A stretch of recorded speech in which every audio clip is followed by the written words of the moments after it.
What's up, YouTube? This is Too Raw for TV. Alright, so one of my subscribers told me about this just now. So, Cindy Crawford, who has this new series that's coming out, or has started already, I guess. What is it, a docu-series? And it's on Apple TV Plus. And it's called The Supermodel. So I guess she's one of the models interviewed. And she references this 1986 interview that she did with Oprah Winfrey. Now, I believe 1986 was the year that Oprah's show went national after previously being a local show. I can't remember where it started. Was it Chicago-based? Someone can correct me if they know. I think Oprah's show may have started in Chicago, then it became a national show, right? So 1986, Cindy Crawford was 19 or 20 years old. She was just beginning her career, right? So she says that she feels like, in hindsight, Oprah treated her like chattel, right? And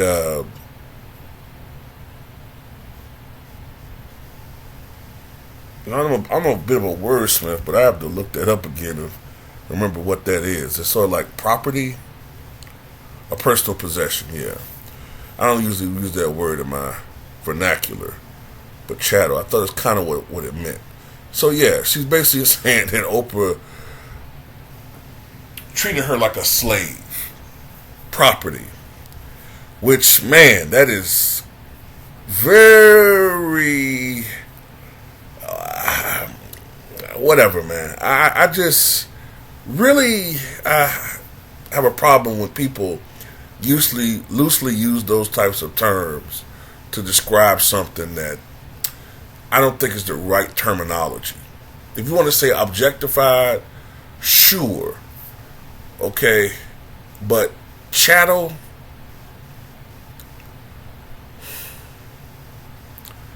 But anyways, the first episode replayed an edited clip of Crawford's Oprah debut with modeling executive John Calablancas. Did she always have this body? Oprah said, "Stand up just a moment. Now this is what I call a bod." Winfrey gushed as Cindy Crawford obliged.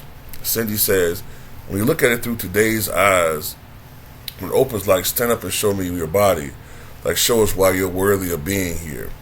In the moment, I didn't recognize it. Only when I looked back at it and I was like, oh my gosh, that was so not okay, really. Especially from Oprah."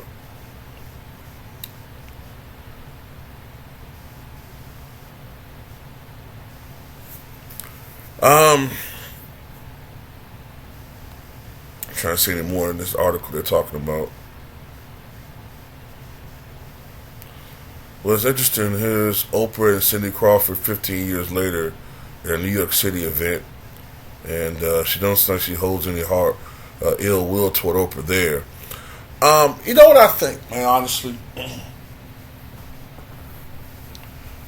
I think a lot of times when people are being interviewed for these series, for these docu-series or whatever, you got to be interesting. There got to be some type of controversy. So I think a lot of times these people have, these actors and actresses, they have assistants. They have people who are agents, or they have people who are their PR personnel or whatever, right? Spokespersons, assistants. If you're going to be making a documentary, it has to be somewhat interesting. So you got to think of something, some angle to get people to want to watch it or be interested or what have you. So, with Cindy Crawford, you got to think of something. And, what better person to target than Oprah? I mean, everybody hates Oprah for some reason. You know what I'm saying? So, I'm like this too. Like,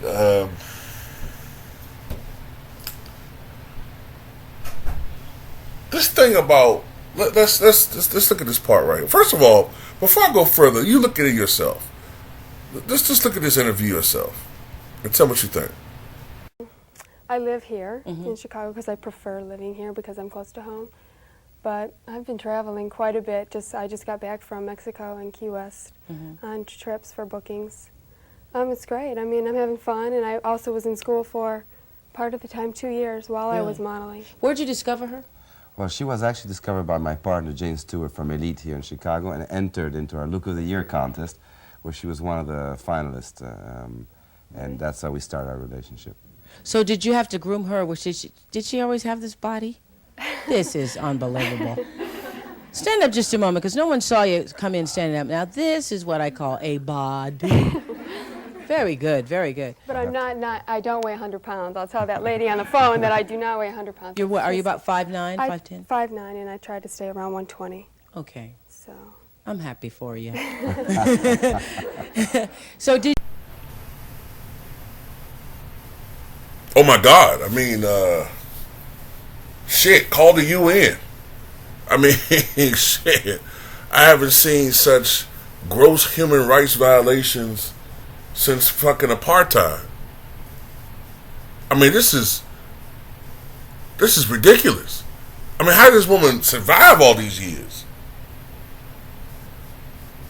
Having to stand up and be a model and then show her body and model for the crowd. I mean, Lord, I mean, what a victim. Fuck out of here, man. Everybody's a victim nowadays. Jesus Christ. Everybody's a victim who you gotta shed a tear. Everybody's been wronged and what have you.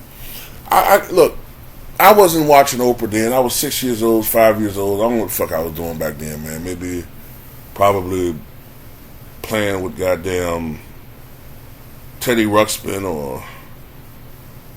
Yeah, I had a Teddy Ruxpin. Looking at goddamn cartoons and shit. I don't know what the hell I was doing back then, but I do know this. If that is her start point, Oprah helped you on your way to making you what you were along the way. Right? Oprah's what led to was the kicking start, at least the jump, the kickoff to your fame and fortune as being the #1 model for many years in the United States and probably the world. Cindy Crawford. I mean, everybody wanted to, well, I ain't gonna go too far into that one, but every man wanted a piece of Cindy Crawford, literally, right? And she profited off of being a big star, right? I mean, millions. She was like, I would say Cindy Crawford, oh man, probably even more so than Lauren Hutton, was the most successful crossover model as far as having fame. I'm thinking before I say this, maybe I'm forgetting somebody, but she may be the biggest star ever that was previously known as a model. So I don't feel sorry for her. I mean, she's a multi-millionaire, probably many times over. She's had a lot of success. And you're crying about doing your job, which was the model, right? I mean, when you're on covers, people exploiting you. When you're in bathing suits, people are exploiting you. So why is it that Oprah's this big bad boogie bitch? You know what I'm saying? I don't understand that one. Why Oprah?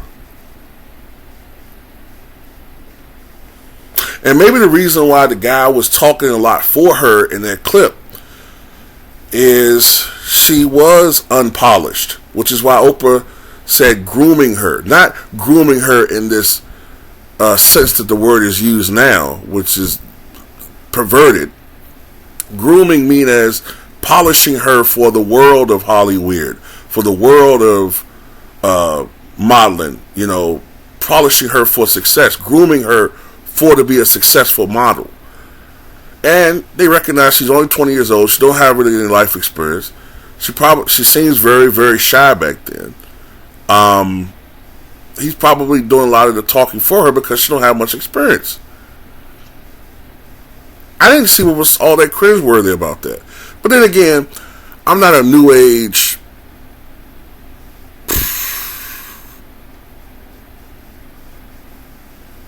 maggot. But that's not the word I wanted to use. You know what I wanted to say. So that's how I feel about it. I don't know about you guys, but I think this is what you call it, a nothing burger. There's nothing to this. Who cares? Not a damn victim. So it is what it is. You know what I'm saying? It's just interesting, man, how a lot of these people have their run, and then when it's over, then they want to blame people along the way that, or throw people on the bus along the way that, whatever, man. I just don't get it, man.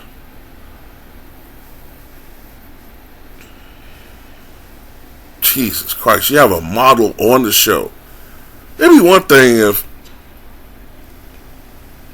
you have someone on the show that's a female, but she's a goddamn data technician.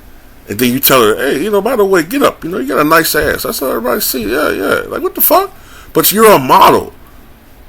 Of course. I mean, that's something you should be proud of. She's showing you and potential people who are interested in acquiring this younger woman or girl at the time and furthering her career, how great her body looked. So I don't get it. I don't understand this shit, man.